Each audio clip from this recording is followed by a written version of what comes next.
Why do people have an emotional attachment to woodland, to forest?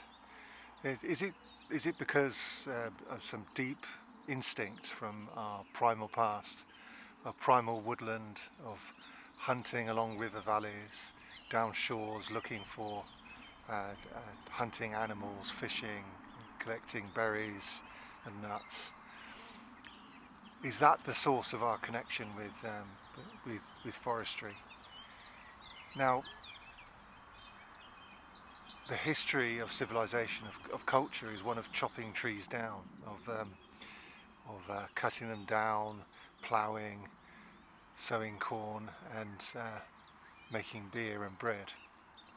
That is our cultural history, our cultural heritage. So why do we particularly have an instinct for woodland? I'm in a real forest, in a traditional English sense, the Forest of Dean Forest. And this used to be royal land, royal hunting land.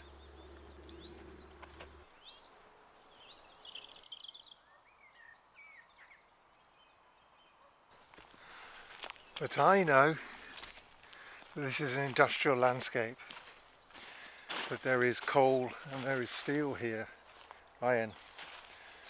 And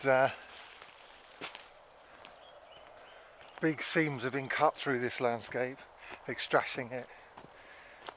Forest of Dean was famous for its mining, and further on down in the Wye Valley, they used to make wire by stretching steel and twisting it.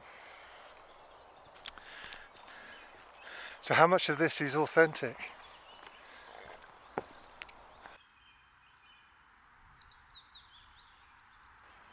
But so far so good. We've got oak and ash and hawthorn and some wildflowers. Beech. This is a beech tree I'm stood under now, and so maybe there were pockets of the ancient woodland that survived amongst the industry. But it's worthwhile remembering that I'm only allowed here now because this is Forestry Commission land. And these big areas of woodland were pegged to be for the industrial harvesting of wood in the national interest, and those woodlands have gone on the record as being open access land. Because I'm such a hippie, I have no idea what these coniferous trees are. I don't know whether these are those industrially harvested trees that I was talking about. Again, answers in the comments below. I love it when the heathland starts to get invaded by birches. They're very weedy birches, but they are good looking. And notice the gorse and the ferns. It tends to indicate to us that this is acidic land. These are signs for you to, and therefore not good plough land. These are signs for you to look out when you're enjoying the landscape, trying to be unalienated from the landscape, which is pretty much what this channel is about. Oh look, a little apple.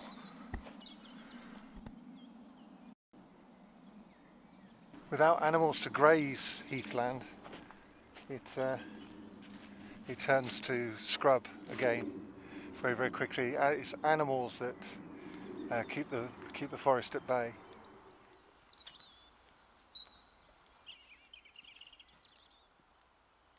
But a word about terminology. You'll notice I'm using forestry and woodland interchangeably, which isn't, some of you may not like very much, but let's accept that the English language is developing in ways that we don't necessarily agree with. There is an understanding of There's two main threads of forestry in British English. One, great big rows of pine trees to be cut down in 50 years to make your house, your landing and your furniture. Two, an ideological concept of something that's wild, wooded, canopy landscape, of a natural, sorry, very pretty bird, a very natural landscape. So we speak of in the forest, of the forest as being something primal and the climax state of the landscape, a natural state. But in England, really, it's a legal term to mean that it's for the king to hunt unhindered. You can't touch his animals, you can't touch his trees. So even if you live in a village in a forest, you're in danger of getting your hands cut off if you touch his deer, for example, or his hares. So its terminology has changed in the last few years, but it's worthwhile remembering the older forms so that we can have a conversation. Because though this is about the present, it's also about where we come from, the past. And woodland is really, if you're talking about ecology, wildness, woodland is really the word. The Forest of Dean is a large area of woodland. Part of our expedition is to work out how natural is that woodland. So if we'd come here 100 years ago, would we have seen a much more patched landscape than we do now? If you look at the map today, it's a great big dollop of woodland. But how much of it is, I mean, all of this here looks to me less than 50 years old, and fast growing species. I don't think that's a natural part of this landscape. So forest, royal forest, doesn't have to be woodland. The king is quite happy to ride a roughshod over your oat field as much as he is to go through beechwood. And we're really close to the areas that we've done recently. So like I say, we're in Gloucestershire. We're on the other side of the Severn, just the other side of the Severn. So that Roman road I was talking about that goes up through from the ridge through Froster, across to Arlingham. People disagree whether or not it is a Roman road, or whether it's slightly shifted towards Westbury on Severn. But that angle, there is a Roman road almost definitely somewhere going in this direction. And now I might, if I've been a good antiquarian, as a good antiquarian, I'm going to have a look at the Saxon charters, but there aren't any. What I do have is forest perambulations. Now these are royal commissions that were sent around to work out how much land the king had to not just hunt in, but to sell off to his mates to make some money to fight foreign wars. So what is useful to us is they have loads of really old names. I don't think there's anything useful as far as the Roman road is concerned, but we do have the name of a road. I just don't think it's the right road. In another part of the forest, in a different bailey, in a different perambulation, there is a reference to a via regia, which is Royal Road. And because I can place where the previous landmark in that perambulation is, I think it probably points to our road, heading inland northwest. However, the road from Gloucester down southwest on the western side of the Severn is not too far away. So I can't particularly firmly place it. Road. But anyway, we're in the bailey, which means bailey means that place in which you have total control. The bailey of Little Dean, Dean Parva, or it would have been Dain Parawa or something like that in Latin. and English. But there are some really interesting names which I'm going to have a go at interpreting. Unfortunately, I don't have the original documents or a copy of the original documents. I'm relying on Grundy and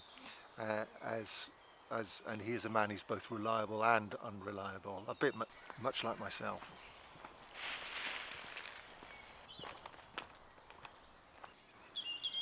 People see these charming dingle dales in the Forest of Dean and think they're seeing something old and charming and natural, and what you're actually seeing is nature reclaiming the scars of industrialisation, and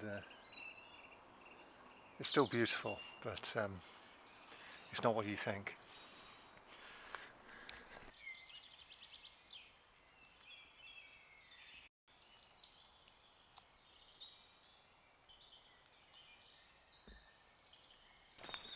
I'm lost already. It's not just Grundy that's unreliable. So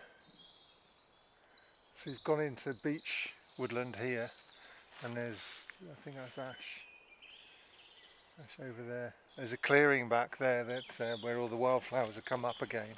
So we had, it looks like ash dieback there, and that's allowed the understory, the wildflowers and the grasses to come shooting back into the light. I didn't see many saplings in there either, so we might be seeing old woodland.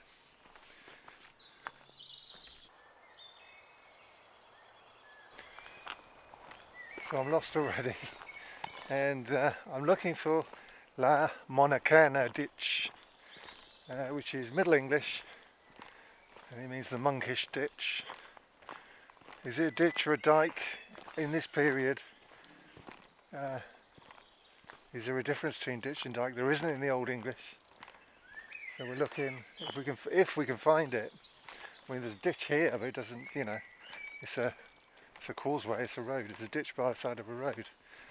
So I might have to be philosophical about finding it, because even if I do find a nice ditch, I've still got to turn around and say, I've still got to be able to say it's not somebody following a seam of iron ore or coal, and or any other ore, which is I might have to be philosophical about finding it or not. What I need to do is find the edge of the woodland and then get back to civilization. And eventually, everything that goes down must come back up again. And you have to go back to the car up this massive hill.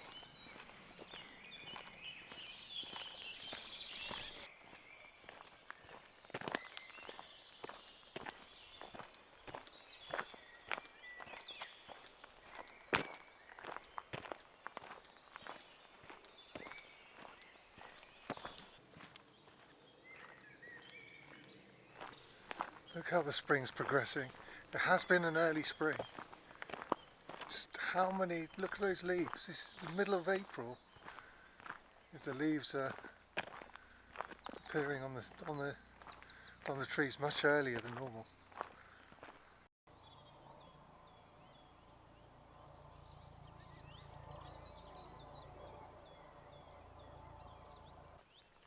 That hazel's been laid traditional hedge laying style, but it's got wire this side and wire the other, which means it's just an affectation, has no use.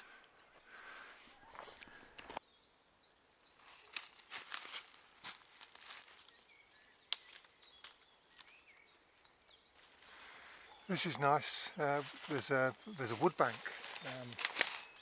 which you might be able to see. It's a dike, a little ditch. The other side is the wood.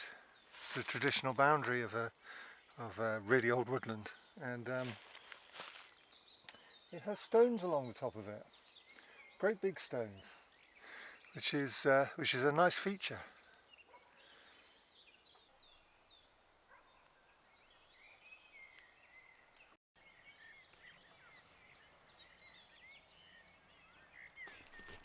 I was about to say heathland needs to be grazed, and I didn't see very much grazing for the last sort of 2 miles, but there it is.